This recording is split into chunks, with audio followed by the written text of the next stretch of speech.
আজি আমি আলোচনা কৰিম অসম কেবিনেটৰ মন্ত্ৰীসকলৰ বিষয়ে। অসম চৰকাৰে আয়োজিত বিভিন্ন প্ৰতিযোগিতামূলক পৰীক্ষাবিলাক ইয়াৰ পৰা প্ৰশ্ন আহি থকা দেখা যায়। সেয়ে ভিডিঅ'টোকে স্কিপ নকৰি শেষলৈকে চাব। আজিৰ প্ৰথমটো প্ৰশ্ন হ'ল, বৰ্তমান অসম বিধানসভাৰ অধ্যক্ষগৰাকীৰ নাম কি? চাৰিটা অপশ্যন দিয়া আছে। ইয়াৰ শুদ্ধ উত্তৰটো হৈছে অপশ্যন বি, বিশ্বজিৎ দৈমাৰী। বৰ্তমান অসমৰ ৰাজ্যপালগৰাকীৰ নাম কি? চাৰিটা অপশ্যন দিয়া আছে। হিমন্ত বিশ্ব শৰ্মা, বিশ্বজিৎ দৈমাৰী, লক্ষ্মণ প্ৰসাদ আচাৰ্য, জগদীশ মুখী। ইয়াৰ শুদ্ধ উত্তৰ অপশ্যন চি, লক্ষ্মণ প্ৰসাদ আচাৰ্য। নেক্সট প্ৰশ্নটো হ'ল, বৰ্তমান অসম বিধানসভাৰ উপাধ্যক্ষগৰাকীৰ নাম কি? চাৰিটা অপশ্যন দিয়া আছে। ইয়াৰ শুদ্ধ উত্তৰটো হৈছে অপশ্যন এ, নুমুল মুমিন। নেক্সট প্ৰশ্নটো হ'ল, বৰ্তমান অসমৰ মুখ্যমন্ত্ৰীগৰাকীৰ নাম কি? চাৰিটা অপশ্যন দিয়া আছে। ইয়াৰ শুদ্ধ উত্তৰ অপশ্যন চি, হিমন্ত বিশ্ব শৰ্মা। বৰ্তমান অসমৰ শিক্ষামন্ত্ৰীগৰাকীৰ নাম কি? চাৰিটা অপশ্যন দিয়া আছে। ইয়াৰ ভিতৰত শুদ্ধ উত্তৰটো হৈছে option A, Ranoj Pegu. Next প্ৰশ্নটো হ'ল, বৰ্তমান অসমৰ বন আৰু পৰিৱেশ বিভাগৰ মন্ত্ৰীগৰাকীৰ নাম কি? চাৰিটা অপশ্যন দিয়া আছে। ইয়াৰ শুদ্ধ উত্তৰটো হৈছে অপশ্যন বি, চন্দ্ৰমোহন পাটোৱাৰী। বৰ্তমান অসমৰ পঞ্চায়ত আৰু গ্ৰাম উন্নয়ন বিভাগৰ মন্ত্ৰীগৰাকীৰ নাম কি? চাৰিটা অপশ্যন দিয়া আছে। ইয়াৰ শুদ্ধ উত্তৰটো হৈছে অপশ্যন চি, ৰঞ্জিত কুমাৰ দাস। বৰ্তমান অসমৰ কৃষি বিভাগৰ মন্ত্ৰীগৰাকীৰ নাম কি? চাৰিটা অপশ্যন দিয়া আছে। ইয়াৰ শুদ্ধ উত্তৰটো হৈছে option B, Atul Bora. Next প্ৰশ্নটো হ'ল, বৰ্তমান অসমৰ পৰিবহণ বিভাগৰ মন্ত্ৰীগৰাকীৰ নাম কি? চাৰিটা অপশ্যন দিয়া আছে। ইয়াৰ ভিতৰত শুদ্ধ উত্তৰটো হ'ল option C, Jagan Mohan. Next প্ৰশ্নটো হ'ল, বৰ্তমান অসমৰ বিত্তমন্ত্ৰীগৰাকীৰ নাম কি?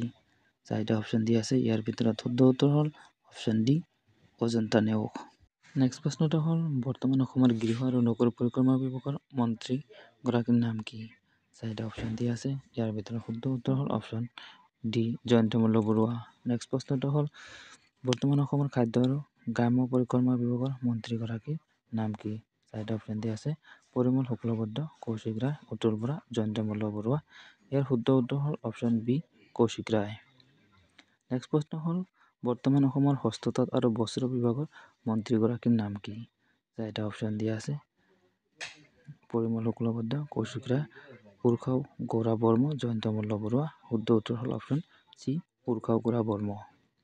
নেক্সট প্ৰশ্ন হ'ল, বৰ্তমান অসমৰ শ্ৰমিক কল্যাণ বিভাগৰ মন্ত্ৰীগৰাকীৰ নাম কি? চাৰিটা অপশ্যন দিয়া আছে। ইয়াৰ শুদ্ধ উত্তৰ হ'ল অপশ্যন বি, ৰূপেশ গোৱালা।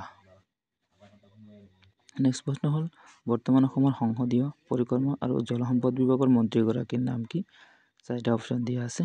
ইয়াৰ ভিতৰত শুদ্ধ উত্তৰ হ'ল option C, Piyush Hazarika. Next প্ৰশ্নটো হ'ল, বৰ্তমান অসমৰ স্বাস্থ্য বিভাগৰ মন্ত্ৰীগৰাকীৰ নাম কি? চাৰিটা অপশ্যন দিয়া আছে। নন্দিতা গালচা, বিমল বৰা, পীযুষ হাজৰিকা, অশোক সিংহাল। শুদ্ধ উত্তৰ হ'ল অপশ্যন ডি, অশোক সিংহল। বৰ্তমান অসমৰ ক্ৰীড়া আৰু যুৱ কল্যাণ বিভাগৰ মন্ত্ৰীগৰাকীৰ নাম কি?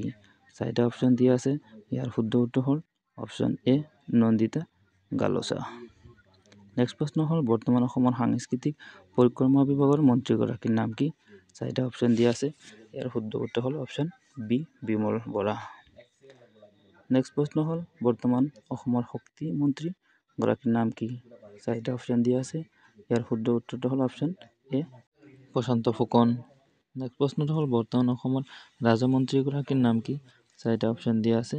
ইয়াৰ শুদ্ধ উত্তৰ হ'ল অপশ্যন বি, কেশৱ মহন্ত।